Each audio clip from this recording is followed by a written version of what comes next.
ፍቅር እስከ መቃብር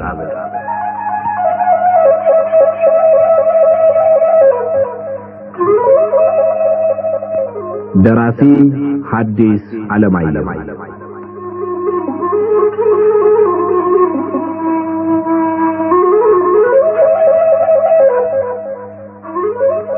ተራኪ ወጋየሁ ንጋቱ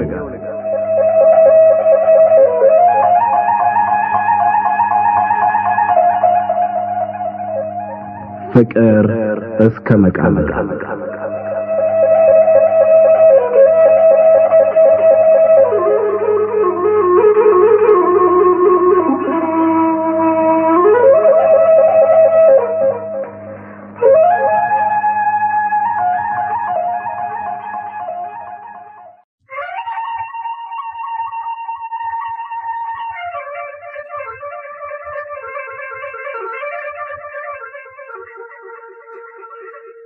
አመረ አለ አንድ ድምጽ ከፎቅ ላይ። አለቃ ክንፉ ናቸው። አመረ አለ ተቀባዩ ተማሪ ከመሬት። የአመር አማሪ አማሪት አማሪያን አማሪያት አእምሮ አሉ አለቃ ክንፉ። ተማሪውም ተቀበለ። ከዚህ በኋላ ለምሳሌ ያክል ከየቤቱ ሁለት ግስ ገሰው ዘረፋ ጀመሩ። ከጉባኤ ቃና ጀምረው መወድስ ሲደርሱ እንደ ሁልጊዜው ሞቅ አላቸውና ብድግ ብለው እንደ ፎካሪ ከወዲያ ወዲህ እየተንጎራደዱ ማዕበሉን ያወርዱት ጀመር። መወድሱን ሲጨርሱ እንደገና ተቀበል አሉና ከጉባኤ ቃና አንድ ብለው ጀመሩ። ነገር ግን ተቀባዩ ስለደከመው እሱ ተቀምጦ ሌላው እስኪተካ ጉባኤ ቃናውንና ዘአምላኬውን አለ ተቀባይ አንቆደቆዱት። በስላሴ ላይ ተቀባይ ደረሰና እስከ መወድስ ተቀበለ። አለቃ ክንፉ ላባቸው እየተንቀፈቀፈ ደግሞ እንደገና ተቀበል ብለው ጉባኤ ቃና ሲጀምሩ መምህራኑ ወደ ፎቅ ወጡና ለምነው ወደ መኝታቸው ወስደው አስተኛቸው። ገላጋይ ባይደርስ ደግሟቸው እስኪወቁ ድረስ ይዘርፉ ነበር። አንድ ቀን እንደዚሁ ከጉባኤ ቃና እስከ መወድስ 12 ሙሉ ቤት ዘርፈው ደግሟቸው ወድቀው ብዙ ቀን ታመው ዳኑ። ከዚያ በኋላ ቢበዛ ከ3 ሙሉ ቤት በላይ ዘርፈው አያውቁም። ምክንያቱም ሰዎች በመፍራት እየከለከሏቸው ነው እንጂ ተቸግረው አይደለም። አለቃ ክንፉ አእምሯቸው ከቅኔ ድርና ማግ እንደተሰራ ራሱ ካላለቀ ቅኔው ያልቃል ተብሎ አይታሰብም። ከሁሉም የሚያስገርመው ብዙ በዘረፉ መጠን እንደ ሌሎቹ መምህራን ቅኔያቸው እየቀለለ በመሄድ ፈንታ ምስጢሩ እየረቀቀና ንባቡ በብዙ ድካም መርጠው እንዳጋጠሙት ሁሉ እያማረ ነው የሚሄድ። አለቃ ክንፉ እንደ ሌሎቹ ቆጥረው ከሚቀኙት እንደ ሌሎች መምህራን አስበው ተጨንቀው ከሚዘርፉት ቅኔ ሲያሰክራቸው በዚህ ዓለም መኖራቸውን ሲረሱት ከጻድቃን ከሰማዕታት ከምዕመናን ከመላእክት ጋር በሌላ ዓለም የሚጫወቱ ሲመስላቸው ያን ጊዜ ሳያውቁት ሳይሰማቸው የሚያወርዱት የቅኔ ማዕበል የእውነተኛ የተዋናዩ ደቀ መዝሙር አሰኝቷቸው ቀረ። በቅኔ ቤት የማይሞት የማይረሳ ስም ሰጣቸው። አለቃ ክንፉ በመጽሐፍና በዜማ በዝማሬ መዋሲትና በአቋቋም ቁጥራቸው ከታላላቁ መምህራን ጋር ነው። በቅኔ ግን ቁጥራቸው ከቅኔው ፈጣሪ ከተዋናይ ጋር ነው። በዛብህ አለቃ ክንፉ የዘረፉትን 2 ሙሉ ቤት ቅኔ በሰማ ጊዜ ገና አንድ ብሎ ጀማሪ መሆኑን ተረድቶ በ3 ወር ውስጥ ለመዝረፍ የሚችል መስሎት የነበረው አለቃ ክንፉ ዘንድ ለመቀኘት ብቻ 6 ወር እንደሚያስፈልገው አምኖ ዋሸራ ቅኔ ቤት ያጠፋውን ጊዜ በከንቱ እንደጠፋ ቆጥሮ እያዘነ ከአስተናጋጆቹ ጋር ወደ ጎጇቸው ተመለሰ። ያስተናገዱት ተማሪዎች ምንም እንኳን ሁሉም ጀማሪዎች ቢሆኑ ያን ዕለት የተዘረፉትን ቅኔዎች በመፍታት እንደሚበልጡት አምኖ ባፈታቱ ወይም በታሪኩ ላይ እንደተለመደው መነጋገር ወይም መከራከር አልፈቀደም። እንደተመለሰ ደክሞኛል ብሎ ተኛ። ነገር ግን አውቆ የተኛ መስሎ ሌሎቹ የተዘረፈላቸውን ቅኔ አንድ ባንድ እያነበቡ ሲፈቱና ታሪኩንም ሲተርኩ ሲሰማ መሸ። አስተናጋጆቹ ከተኙ እንኳ በኋላ ቅኔ ያውቃለሁ መስሎት ተቀኝቻለሁ ብሎ ያወራውን የሚያርምበትን መንገድ ሲፈልግ እንቅልፍ አጥቶ ብዙ ቆየ።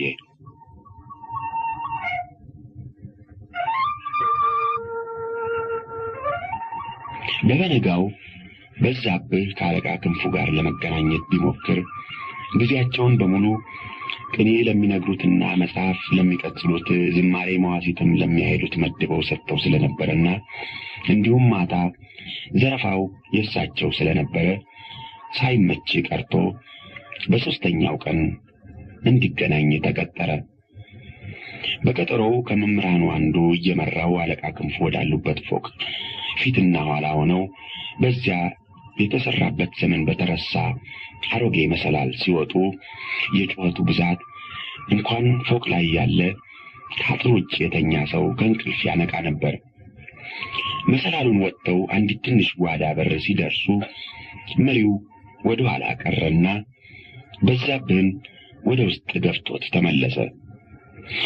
ጓዳዋ ከዳር ዳር የፍየል ቆዳዎች ግጥም ብለው ተነጥፈውባታል። በአንደኛው ማዕዘን አለቃ ክንፉ ወፍራም ነጭ ጋቢ ለብሰው ነጭ ጭራቸውን ይዘው በፊታቸው በአትሮንስ ላይ አንድ ትልቅ መጽሐፍ ዘርግተው ተቀምጠው ይመለከቱ ነበር። በዛብህ ገብቶ ቆሞ አለቃ ክንፉ ሳያዩት መጽሐፋቸውን እየተመለከቱ ግንባራቸውን ቁጥር ፈታ እያደረጉ አንዳንድ ጊዜም ሳቅ ሲሉ አየና እሱም ሳቅ መጣበት። ነገር ግን እንደምንም ሳቁን አግዶ ምን አይነት ጉድ ናቸው እያለ ሲያስብ ብራና በሚገለብጡበት ጊዜ ቀና ቢሉ ለፊታቸው ቆሞ አዩትና ምን ተሻለህ ወንድም አሉት። ለትምህርት የመጣሁ እንግዳ ነኝ፣ ለመገናኘት ዛሬ ቀጥረውሃል ብለውኝ ለዚሁ ነው አሁን የመጣው። እኔ ነገር ረስቼው እኮ አለሁ። ከዚህ መጽሐፍ ጋር እየተጫወትኩ ብዙ አቆምኩ አሉ አለቃ ክንፉ። የለም የኔታ ብዙ አልቆምኩም። ድንቅ ድንቅ ድንቅ ከወዴትስ አመጣህ? አገሬ ማንኩሳ ነው። አሁን ግን የመጣው ከደብረ ወርቅ ነው። ደብረ ወርቅሳ ለምን ሄድ? መጽሐፍ ለመቀጸል ቀናሳ? አዎ ሐዲስና ብሉይ መጽሐፈ መነኮሳት ቀጸልኩ። ማለፊያ ቅኔሳ ወዴት ተገኘ? ዋሸራ ከእቡይ ኑሬ ከአለቃ ኑሬ። አዎ እኛ እቡይ ኑሬ እንለዋለን። ለምን? የራሱን ዋጋ ከፍ የሌሎችን ዝቅ አድርጎ የሚገምት በመሆኑ ገና በተማሪ ቤት ሳለ የወጣለት ስም ነው። አረ ዛሬ እንዲህ ያለ ጠባይ የላቸውም አለ በዛብህ። ችግር ከመከረው በኋላ አይተው ነው እንጂ ነው። እንዴት ያለ ችግር? ድሮ ከሌላ ቀኔ ቤት ተቀኝተው የወጡት ተማሪዎች ሁሉ ወደሱ ሲሄዱ እንደገና ከጉባኤ ቃና ጀምሮ እያለ ስላስቸገረ መምህራኑ ሁሉ ተባብረን ከሱም የተቀኙት ተማሪዎች ወደኛ ሲመጡ ከጉባኤ ቃና እንዲጀምሩ አድርገን ስለዚህ ወደሱ የሚሄድ ተማሪ ጠፍቶ ብቻውን ቀረ። አየህ የሌሎችን ስም ለማበላሸት ያቦካው ጭቃ ለራሱ ሆነ። አሁን ግን እንደማያዛልቀው አውቆ ተመለሰ። እኛም ማር ነው። ታዲያ እኮ ከሁለታችሁም ወገን ክብራችሁን ለመጠበቅ ባደረጋችሁት ውድድር መካከል የተጎዱት ተማሪዎች ናቸው አለ በዛብህ እየሳቀ። የተለመደ እንጂ ነው ልጄ። ሁለት ኃያላን ነገስታት የግል ክብራቸውን ለመጠበቅ በሚዋጉበት ጊዜ የሚጎዳው ማን ነው? ተከታዮቻችሁ አይደሉም? አዎ ይህም እንጂ እንደሱ ነው። በዛብህ እንደ መሳቅ አለና ዝም አለ። አለቃ ክንፉ ትንሽ ዝም ብለው እንደቆዩ ምንስ ለመማር ትሻለህ አሉ። የቅኔ መምህር ለመሆን ነው የምሻ አለ በዛብህ። መልካም እንግዲያስ በበኩልህ መጽሐፍ እንድታስቀጽል ወንበር ይሰጥሃል። አንተም ተግተህ ቅኔህን ተማር። ለመዝረፍ ብዙ ጊዜ እንደማይወስድብህ አምናለሁ አሉ አለቃ ክንፉ። በዛብህ እጅ ነስቶ ወጣ። ከዚህ በኋላ መጽሐፉን እያስቀጸለ እሱም በበኩሉ ቅኔውን እየተማረ ተቀመጠ። ተማሮቹ ማታ ቁራሽ ለምነው ሲመለሱ አዋጥተው ቢያንስ የኮፋዳ ግማሽ ቁራሽ ይሰጡታል። ይህም ንፍሮና ቆሎው ሳይቆጠር ነው። እንዲሁም አንዱ ተማሪ የሰራለት የሰሌን ምንጣፍ፣ አንድ አሞሌ ጨው፣ ሁለተኛው ተማሪ የሰራለት የሰሌን ጥላ አሞሌ ከግማሽ ስለተሸጡ በሁለት አሞሌ ከግማሽ ተልባውን አሸምቶ እንጀራ በተልባው እየተመገበ ልብሱን ተማሮቹ እያጠቡለት እግሩንም በየተራ ተማሮቹ እያጠቡት አንድ ጎጆ ለብቻው ይዞ በተማሪ ደረጃ ሲገመት ከፍ ያለ ኑሮ ይኖር ጀመር። በ3 ወሩ ቅኔ መዝረፍ ቻለ። ነገር ግን በመጀመሪያ እንዳሰበው ቅኔ መዝረፍ እንደቻለ ወደ አዲስ አበባ በመሄድ ፈንታ ዲማ እንደገና 1 ዓመት ጨምሮ ቅኔውን ለማበርታት አሰበ። በማከሉም ተክለ አልፋ ደረሰ። ተክለ አልፋ በታኅሳስ 8 ቀን የሚውል የዲማ ዓመት በዓል ነው። ክብረ በዓሉን ለማየት ከቅርብና ከሩቅ የሚመጣው ሕዝብ ቁጥሩ ይህን ያክል ነው አይባልም። የዋዜማው ዕለት ጠዋት አለቃ ክንፉ አስጠርተው ዛሬ ማታ ዋዜማ፣ ነገ ዕጣነ ሞገር የምትቀኝ አንተ ነህና እንድታስብበት አሉት። ብዙ ጊዜ እዚህ የቆዩ መምህራን እያሉ ይህን ክብር ትናንት መጥቼ ለእኔ ሲሰጡኝ እንዳይቀየሙ ቀደም ብለው ከመጡት ለአንዱ ቢሰጡ ይሻላል የኔታ አለ በዛብህ። ተባረክ ልጄ፣ ባለ ትሕትና ነህ። ነገር ግን እዚህ ያሉት ሁሉ አንዱ ካንዱ በኋላ የመጡ ናቸው እንጂ ሁሉም አንድ ቀን አልመጡም። ስለዚህ ለአንዱ ብሰጠው ሌሎቹ መቀየማቸው አይቀርም አሉ አለቃ ክንፉ እየሳቁ። ሁሉንም የማያስቀይም መድኃኒት አለ አለ በዛብህ። ምን? እርሱ ቢቀኙ መልካም መድኃኒት እንጂ ያገኘህ ማለፊያ መድኃኒት። እንግዲህ እኔ ከተቀኘው አንተ ትመራለህ። እሺ ኔታ አለ በዛብህ። ማታ አለቃ ክንፉ እንደ ልማዳቸው ዋዜማውን ዘርፈው ሲቀኙ በዛብህም ሲመራ ከቅኔው ይልቅ በበዛብህ ድምፅ ማማር ሰው ሁሉ ተገረመ። ካህን በካህን አፍ ተመስግኖ የማያውቀውን ያን ዕለት ካህናቱ ሳይቀሩ በዛብህን አመሰገኑት። አገልግሎቱ ተፈጽሞ እንደተለመደው ከውጭ የመጡት ካህናትና በዲማም የሚኖሩ የሰው ሀገር ተማሮች በየቤቱ ሲመሩ በዛብህና ሌሎች 6 ካህናት ተማሮችም ፊታውራሪ መሸሻ ከሚባሉ ትልቅ መኮንን ቤት ተመሩ። ከፊታውራሪ መሸሻ ቤት የተጠራው ዘመድና ዓመት በዓል የሰበሰበው እንግዳ በሰፊ አዳራሽ ግጥም ብሎ ሞልቶ መብል መጠጡ በታላቅ ልግስና ሲሰጥ አመሸ። ከግብር በኋላ እንደገና መጠጥ እየተጠጣ ጎበዛዝት በአንድ በኩል ዘፈን ጀመሩ። ካህናቱም በበኩላቸው ማህሌተ ገንቧቸውን ይወርቡ ጀመር። በመጀመሪያ ሌሎች ካህናት በየተራ አውራጆች ሆነው በዛብህ ከተቀባዮቹ ጋር ሆኖ ሲቀበል ቆየ። በኋላ እሱ ማውረድ ሲጀምር በአዳራሽ ውስጥ የነበረው ጫጫታ ትንሽ በትንሽ ጸጥ እያለ ሄደ። ይዘፍኑ የነበሩትም ጎበዛዝት ዝም አሉና ሁሉም የካህናቱን ወረብ ይሰሙ ጀመር። ከድምፁ ግጥሙ፣ ከግጥሙ ድምፁ እንዴት እግዚአብሔር አሟልቶ የሰጠው ነው ባካችሁ አሉ ወይዘሮ ጥሩ አይነት የቤቱ እመቤት። አንዱን ግጥም ጨርሶ ተቀባዮቹ በሚቀበሉበት ጊዜ አዳራሹን የመላው ሰው ሁሉ በሙሉ ያጨበጭብ ነበር።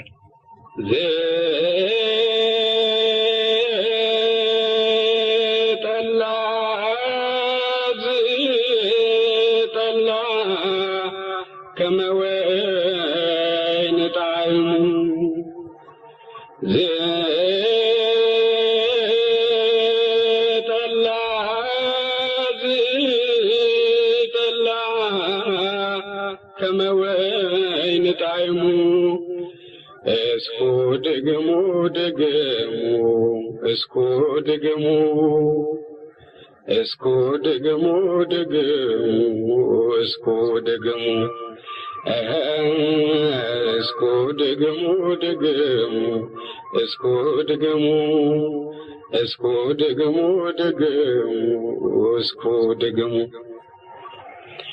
እምየቴ ጥሩ አይነት እጅሽን ይባርከው መልሶ መልሶ ያደረግሽው ጠላ በማር ተለውሶ ቁርጥማት አይንካው ጥሬ እጅሽን ይህን ጠላና ጠጅ ያደረገውን ይህን ጠላና ጠጅ የጠጣችሁ ሁሉ ጥሩ አይነት እጡብ ድንቅ በሉ እያለ ሲያወርድ ወይዘሮ ጥሩ አይነት ከባላቸው በስተግራ ቁጭ እንዳሉ ደስታቸው በዚያ ውበት በተመላ ፊታቸው ላይ ተጽፎ ይነበብ ነበር።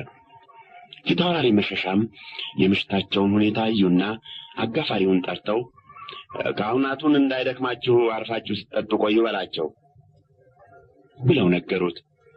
ያን ጊዜ ወይዘሮ ጥሩ አይነት ሰው እብድ ይለኛል ብለው እንደምንም ምላሳቸውን ባይጎርሱ እኔን ብቻ ስላሞገሰ ቀንተው ነው ለማለት ምንም ያክል አልቀራቸውም ነበር። ነገር ግን እንደምንም ብለው ለጊዜው የፈላ ደማቸውን ለማብረድ ቻሉ። ካህናቱ በወረብ ብዛት የደረቀ ጉሮሯቸውን በጣፋጭ ጠጅ እስኪያለዝቡ ጎበዛዝት ይዘፍኑ ጀመር። ከዚያም ከፊታውራሪ መሸሻ አሽከሮች መካከል አቅራሪዎችና ፎካሪዎች እየተነሱ ጌታቸው ያደረጉትንም ያላደረጉትንም የጀብዱ ሥራ እየደረደሩ የራሳቸውንም እስከ መቃብር ድረስ ታማኝነት እያረጋገጡ ሲያቃሩና ሲፎክሩ ቆይተው የሽልማት ተስፋ እየተቀበሉ ተቀመጡ። ከዚህ በኋላ ካህናቱ እንደገና ማህሌተ ገንቧቸውን ይወርቡ ጀመር።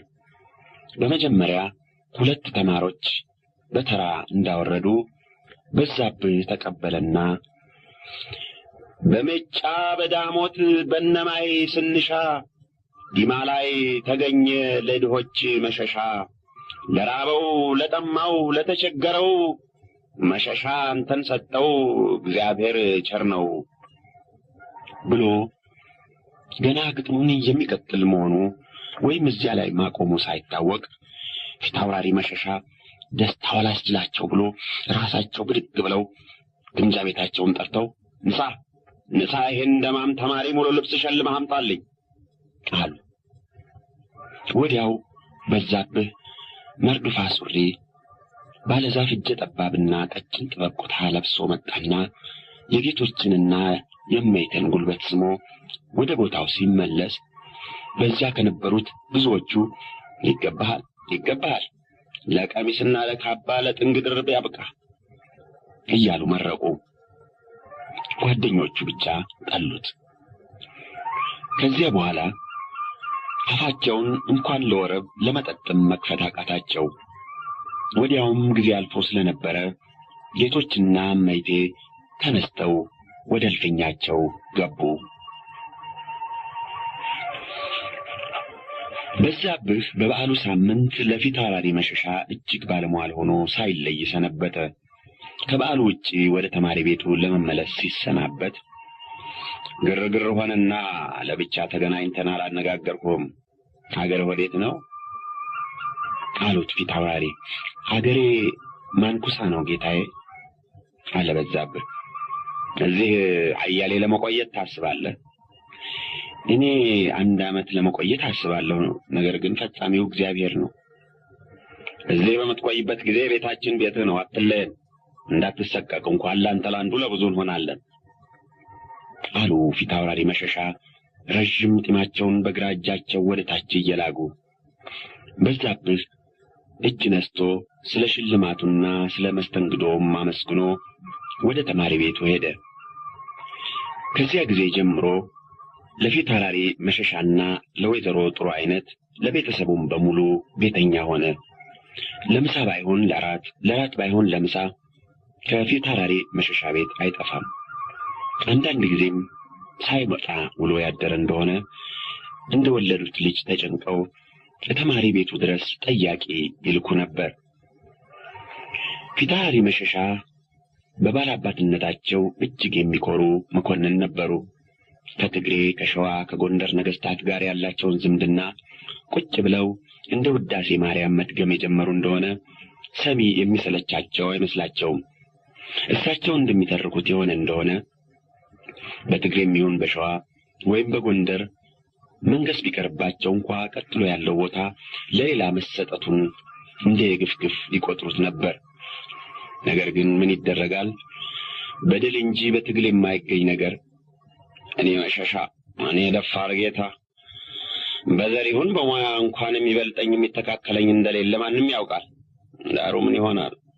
ሰው በዘሩና በጋሻው የሚመረጥበት ጊዜ አልፎ እነሆ እንደኛ ያለን ሰዎች እዚህ በባላገር ከገበሮችና ከበሮች ጋር ተሰማርተናል ብለው እንደመቆጣት ሲሉ አሽቃባጮቻቸው ግድ የለም ጌቶች፣ ጊዜ ያልፋል፣ እንዲህ እንደሆነ አይቀርም ይሏቸውና ወዲያው ይጽናናሉ። ዘር በመቁጠር ምሽታቸው ወይዘሮ ጥሩ አይነትም ከባላቸው ምንም ያክል አይሰንፉም ነበር። ፊታውራሪ መሸሻና ወይዘሮ ጥሩ አይነት ሰብለ ወንጌል የምትባል አንዲት ሴት ልጅ ብቻ ነበረቻቸው። ሰብለ ወንጌል ሳትረዝም፣ ሳታጥር፣ ሳትቀጥን፣ ሳትወፍር በመጠኑ የተሰራች ውበት ከደም ግባት ተባብረው ያስጌጧት እጅግ ያማረባት ልጅ ነበረች። ከዚህም በላይ ጠባይና ትህትና በሰፊው የታደለች ስለነበረችና በባህሪ ትምክት የምትጠላ ከወላጆቿ ፈጽማ የተለየች ነበረች። ሰብለ ወንጌል በ14 ዓመቷ በመኳንንት ልጆች ወግ ዳዊት፣ ውዳሴ ማርያም፣ መልከ ማርያም፣ መልከ ኢየሱስና መልከ ጊዮርጊስ አወቀች። ከወይዘሮ ጥሩ አይነትም ኩራታቸውንና ግብዝነታቸውን ብቻ ለሳቸው ትታ የቤት ባልትናቸውንና ሌላ መልካም ሙያቸውን ሁሉ ጠንቅቃ ስለተማረች ይህ ይቀራታል የማትባል ሙሉ ነበረች። ስለዚህ በዲማና በአካባቢው የሚያውቋት ወይም ወሬዋን የሰሙ መኳንንት ሁሉ ገና 11 ዓመት ሲሆናት ጀምረው ልጆች የነበሯቸው ለልጆቻቸው፣ ልጆች ያልነበሯቸው ለዘመዶቻቸው ደጅ ይጠኑ ነበር። ነገር ግን ወላጆቿ እንደ ሾህ አጥር ዙሪያዋን ከበው እየተከላከሉ ውበቷ የጠራቸው ጎበዛዝት ሁሉ ጎምዥተው ዳር ዳር ሲዞሩ ያቺ ያማረች የጋመረች የገነት ፍሬ የመባያዋ ወራት አለፈ። ፊታውራሪ መሸሻና ምሽታቸው ወይዘሮ ጥሩ አይነት በዘር ያክለናል ይመስለናል የማይሉት ሰው ልጃቸውን ለጋብቻ ሲጠይቅ እንኳንስ ሊሰጡ መጠየቃቸውን እንደ ብርቱ ውርደት እየቆጠሩት እጅግ ያዝኑ ነበር። ወየው ጉድ! ጆሮ አልሰማም አይልም እኮ እናንተ ይላሉ ፊታውራሪ መሸሻ ከውጭ ሲገቡ። ዛሬ ደግሞ ምን ሰሙ ጌታዬ? ይላሉ ባለቤታቸው ወይዘሮ ጥሩ አይነት። ቀኛዝማች ገሌ ሰብለ ወንጌልን ለልጁ ለመነኝ። ቀኛዝማች ገሌ የማን ልጅ ነው? አባቱን እንኳን እኔ እሱማ አውቀው። ትልቅ ድፍረት ይላሉ ወይዘሮ ጥሩ አይነት። ግራዝማች ገሌ ልጅህን ስጠኝ አለኝ እኮ ጥሩ። የማን ልጅ ነው ጌታዬ? አባቱ ሰው አይደለም ገበሬ ነው። ይህን ሳልሰማ በሞትኩ። ፊታውራሪ ገሌ ልጅን ለልጁ ለመነኝ። የማን ልጅ ነው? አባቱ መጫኛ ነካሽ ነጋዴ ነበር። ምን ነው ከምታሰድበን ባልተወለደች። ባላምበራስ ገሌ ልጅህን ስጠኝ ብሎ አማላጅ ላከብኝ እኮ። ወይ ጊዜ! የማን ልጅ ነው? አባቱ ብዙ ላም የነበረው ባላገር ነበር። እሱ ሲሞት ላሙን ሁሉ አውርሶት ሞተ። አሁን አጓቱን በፉጋ እየጠጣ ሆዱ ሲነፋ ጊዜ ከሰው እኩል የሆነ መስሎት ይኸዋ የእኛን ልጅ ለምን ጀመር? ይበለን፣ ኧረ ይበለን። ሲያንሰን ነው። ለቀን ሰው ወዳለበት እንዳንሄድ እንደታሰርን ሁሉ ይህን አገር መልቀቅ አቅቶን የባላገር መጫወቻ ሆን ይላሉ ወይዘሮ ጥሩ አይነት እንባ እየተናነቃቸው። አይ አንቺ ነገር ሰው ወዳለበት የምትይ ዛሬ ሰው ምርት አልቆ ግርዱ በቀረበት ዘመን ምን ሰው አለ? የትም ብትሄጂ ቢበዛ አባት እንጂ አያት ያለው ሰው ይገኝ መሰለሽ? እንዴትማ እንደምታውቂው አንዱ እህሉን፣ አንዱ ጥጡን፣ አንዱ ቅቤውን፣ አንዱ ቆዳውን ሸጦ ጉቦ እየሰጠ ባላምበራስ፣ ግራዝማች፣ ቀኛዝማች፣ ፊታውራሪ ይባልና ልጁ የባላምበራስ ገሌ፣ ግራዝማች ገሌ፣ የቀኛዝማች ገሌ፣ ፊታውራሪ ገሌ ልጅ ይባላል። ይሄ ሳውቅዮሽ የጨዋታ ቀኛዝማች ግራዝማች እዚህ እኮ እኛ ግቢ የነሰጠኝና የናረሩ ልጆች ፊታውራሪ፣ ቀኛዝማች፣ ግራዝማች እየተባባልን እንጫወት እንደሚሉት ያለ ነው ይላሉ ፊታውራሪ። ፊታውራሪ መሸሻና ወይዘሮ ጥሩ አይነት እንደዚህ እየተወያዩ እውነትሽ ሲባባሉ ልጃቸው ሰብለ ወንጌል ሳታገባ 24 ዓመት አለፋት። 16 ዓመት እስኪሆናት ድረስ ጠያቂዋ አባት እናቷን እረፍት ከልክሏቸው ነበር። ከዚያ በኋላ ግን ትንሽ በትንሽ እየተረሳች ሄደች። አንዳንድ ጠያቂዎች እንኳ አልፎ አልፎ ቢመጡ አንዳንድ ጊዜ እንደሚደረገው ቆሞ ቀር ከሚባሉት ተቆጥራ በፈትነት እንጂ በልጃገረድነት ስርዓት ለማግባት የሚጠይቅ ጠፋ። ሰብለ ወንጌል ባል ሳታገባ ጊዜዋ በማለፉ የመንደሩ ሰው ሽሙጥና ሐሜት በሄደችበት ሁሉ አንገቷን ቀና አድርጋ ሰው ለማየት ያሰጥቃት ነበር። አንድ ቀን ከእናቷ ጋር የቤተ ክርስቲያን ቆማ ስታስቀድስ እባክሽ ይህልኝ የጌቶች ልጅ እናቷን እኮ አከለች አለች ደብሪቱ የምትባለዋ ከመንደሩ አሽሟጧጮች አንዷ። ምን እናቷን አከለች ያለሽ? ከእናቷ በለጠች በይ እንጂ ዳሌዋንና ደረቷን አታይም? 10 የወለደች መስላ አቤት አለች ጓደኛዋ ስንዱ። እኒህ አባቷ ምን ሊያደርጓት ነው አስረው የሚያወፍሯት? አለው ይበሏት ይመስል ወዲያ ላይ አይሰጧትም እንዴ? አሁንማ ለማን ይስጧት? ጠያቂ ሲጠፋ የጠየቋቸውን ሁሉ አታክሉንም አትመስሉንም እያሉ ሲያባርሩ ኖሮ አሁን ጠያቂ አጡ። ኧረ ፊታውራሪ አሰጌ ጠይቀዋል አሉ አለች ደብሪቱ የሽሙጥ ሳቅ እየሳቀች። የትኛው አሰጌ? እኒህ የብቸናው ፊታውራሪ አሰጌ። ምን ልጅ አላቸው? ለራሳቸው ነው እንጂ ምን ልጅ አላቸው? ለራሳቸው? ሬዲዮ አባቴ የልጅ ልጃቸው አትሆንም? እንዲያውም ይግረምሽ በልጃገረድ ስም አላገባም ብለው ሳይፋረሱ አይቀርም ይባላል። ኧረ ባትፋረሱ ምን በወጣት አንዲት ፍሬ ልጅ ሞት የረሳቸው አሮጌ ሰብሳቢ መሆኗ አባቷ ቤት ብትቀመጥ ምን ይጎድልባታል? የምትኖርበት ሳያስመኝም ስቃይ ነው አሉ። ይሁን እንጂ መቃብር ይመስል የሞተ ሽማግሌ ከመሸከም ያው የምትኖርበቱ ስቃይ ይሻላል። ኧረ እባክሽ የጌታ ልጅ ናት፣ ምን ስቃይ ይኖርባታል? ስቃዩስ ይህ ነው አይባልም አሉ። ያቺ የዓመቴ ልጅ የኔ ልጅ የቱኔ ጓደኛ ናት። የቤታችን በመጣች ቁጥር ስትነግረን ይገርመናል። እኔማ የእሷን ታሪክ ስሰማ ደሃ አድርጎ የፈጠረኝን አምላክ አመሰግናለሁ። እንዴትማ ይኸውልሽ ከአሽከሮች እንኳ ከሴቶች በቀር ወንዶች እሷ በምትኖርበት ቤት አቅራቢያ የታዩ እንደሆነ እነሱም እሷም ወዮላቸው። አሁን እንደምታያት እንዲሁ ቤተ ክርስቲያንና ዘመዶቿ ቤት ካልሆነ ወደ ሌላ ወጣ የሰው ፊት ለማየት አይፈቅድላትም። ለዚያውም ቢሆን እንደ እስረኛ ዘወትር በዘበኛ ተከባ ነው። ከቤቷ ወጣ አጥር ውስጥ እንኳን ስትዘዋወር አባቷ ወይም እናቷ ያዩዋት እንደሆነ ማን ጠራሽ፣ ማንን ትጠብቂያለሽ እያሉ በሰው ፊት ሳይቀር ያዋርዷታል። ታዲያ እሷ የእድሜ ጓደኞቿ እንደ ልባቸው ሲሆኑ እያየች አትበላ አትጠጣ ዘወትር ማልቀስ ብቻ። ስንቱን ልንገርሽ፣ ያችን የዓመቴን ልጅ አግኝተሻት አንድ ቀን ባወራች ድህነት በስንት ጣሙት አለች ደብሪቱ እንደተቆረቆረች ሁሉ ራሷን እያወዛወዘች የምታወራው ወሬ በሩቅ እንዳይሰማ ግራ እጇን አፏ ፊት ገድባ። ለምን ብለው ነው አንዲት ልጃቸውን እንደሚያስቸግሯት አለች ስንዱ። ክብራቸውን ለመጠበቅ የነገሌ ልጅ እንዲሆነች እንዳይባል እንግዲህ አለሷ መሰለሽ። ለሷስ ቢያዝኑ የውበት አበባዋ ሳይረግፍ ለአንዱ ጎበዝ በሰጧት። ለነሱ ክብር እሷ ዋጋ ከፋይ ሆነች ማለት ነው። ታዲያስ ግሩም ነው። ለካ ከጌታ መወለድ ከአንድ ወገን ሲመለከቱት የክብር ባርነት ነው። ታውቂያለሽ፣ እኔ የምፈራው አንድ ነገር ነው አለች ስንዱ። ምን? በፊታውራሪ ፍላቴ የደረሰ በጌቶች እንዳይደርስባቸው። ማናቸው ፊታውራሪ ፍላቴ? ፊታውራሪ ፍላቴማ የደብረ ወርቅ አንድ ታላቅ መኳንንት ናቸው።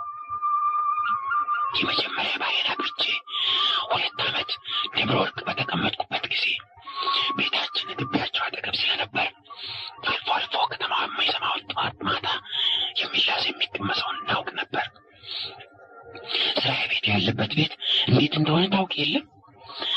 ለስራዬ ቤቶች እኮ ጌቶቻቸው ያሉትንና ያደረጉትን ከሌሎች ቀድሞ ማውራት የባለሟልነትና የታላቅነት ምልክት ነው። ታዲያ ይኸውልሽ፣ ወደ አይነተኛው ነገር እንመለስ። እነ ፊታውራሪ ፍላቴ መልኳ ያማረ የደረሰች ልጅ ነበረቻቸው። እንዲህ እንደ ጌቶች ያችን ልጅ እልፍኝ ዘግተው ማንን አየሽ፣ ማንን አነጋገርሽ እያሉ ሲያስጨንቋትና ሲያስለቅሷት በመጨረሻ ከአገልጋያቸው አርግዛ ስለተገኘች እሱን ገርፈው አስረው እሷን በስውር ሜጫ ዘመዶች አሏቸው ወደዚያ ሰደዷት።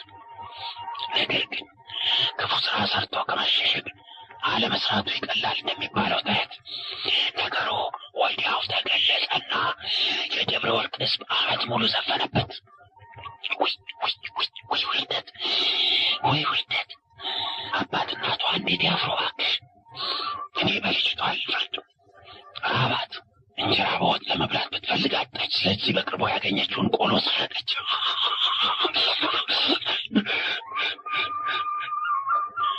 ብላ ደብሪቱ ስትስቅ ሰብለ ወንጌል ዞር ብላ ሁለቱን አሽሟጣጭ ሴቶች አይታ ተመለሰች።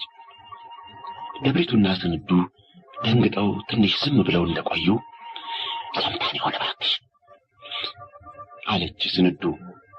እንጃ፣ ካስተያየቷ ሳትሰማን የቀረች አይመስለኝም አለች ደብሪቱ። እውነትም ሰብለ ወንጌል ምንም እንኳ ቅዳሴውን ለማዳመጥ ብትሞክር ጆሮዎቿ አሸንፈው ስንዱና ደብሪቱ የሚያወሩትን ያዳምጡ ስለነበረ ሁለቱ ሴቶች ከተናገሩት አንድ ቃል እንኳ አላመለጣትም። ነገር ግን የሚያሳፍር ነገርም እንደሌላው ነገር ሁሉ ከተደጋገመና ከተለመደ በኋላ ማሳፈሩ ስለሚቀር ይህን የመሰለ ሽሙጥ በሰማች ቁጥር እንደ መጀመሪያው ጊዜ በማፈርና በሐሜተኞች ላይ ቂም በመያዝ ፈንታ የምታማረረው ወላጆቿንና እድሏን ነበር።